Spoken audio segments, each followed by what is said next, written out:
bad boy in private. Ba't tumatawa ka, Mark? May mayor na, may Mark pa. Yan, Maginoo, pero... Maginoo, pero medyo bastos. Yan mga ganyan mga low-key. Low-key, ano, yung ang gwapo, tapos pag nakausap mo na, oh my God, ganyan ka pala.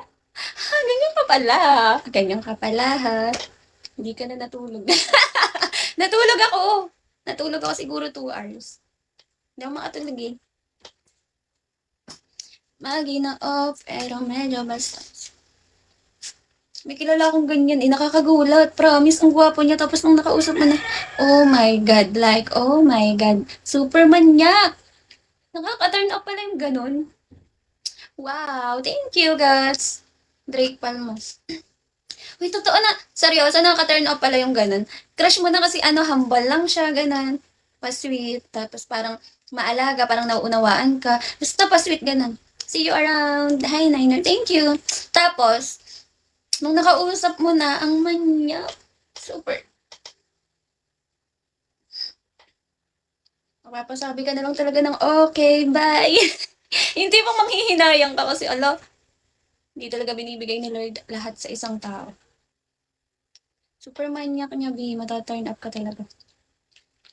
Sabi ko, ala, ganyan ka pala, ha? Ang alin yan, Ethan. Tapos, ayun, tropa ko na lang siya. Naging tropa ko siya. Sabi ko, ang manyak mo. Eh, ganun pa naman ako. Nire-real talk ako. Nakala kasi nila, ano, sweet. Oh, sweet ako yung madali. Akala nila, madali akong maana. And then sabi ko, ganyan ka pala, no? Ang manyak mo. Huwag mo kasapin, parang nadidiri ako na naaasin ko. Sabi ko, ang gwapo mo pa naman. Sabi ko sa kanya, ang gwapo mo pa naman. Ba't ang manyak mo? Sabi ko, may bibigay, may rereto ko sa yung babae. Tapos sabi niya, ayaw ko nga, gusto ko ikaw, ganun-ganun siya. Sabi ko, kadiri ka. Sabi ko, maghunos dili ka. Ang bilis-bilis mo, kakakausap mo lang sa akin, ganyan ka, nakakadiri. Tapos binigay ko yung babae, dito din yun sa Bigo, binigay ko. Kasi yung babaeng yan, yung kilala ko, kaibigan ko siya dito sa Bigo. Ano siya, parang hardcore, ganun. Parang malande, ganun.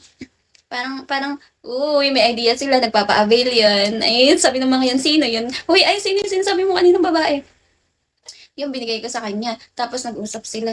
Tapos pinanta sa akin ng kaibigan ko, sobrang manyak nga daw ng lalaki. Tapos, hindi siya pumayag kasi hindi man lang pinatagal-usapan niya. Yeah! As in, ang pagkatawag sa akin, mamanyakin ka na talaga niya. Sabi ko, oh my God. Sabi ko, huy, teka lang. Teka lang, kadiri ka naman, ang gwapo mo pa naman. Eh di yan na nga, binigay ko yung kaibigan ko, nag-usap sila. Tapos sabi ko, ano nangyari? Sabi ko kasi bagay kayong dalawa, kayo yung magganyanan, para sila parang manyak eh. So sabi ng babae, ayaw daw niya. Kasi parang mamanyakin lang naman daw siya sa video call. Alam mo yung parang wala daw siyang mapapala. Kasi yung lalaki parang ano lang, manyak-manyak lang. Yung hindi man lang daw siya babayaran, ganun. So na-turn off din siya. So sabi ko dun sa lalaki, naging tropa ko na siya eh. Kaibigan ko na siya kasi alam ko na yung ugali niya. Sabi ko sa kanya, naghahanap ka pala ng totoong magmamahal sa'yo.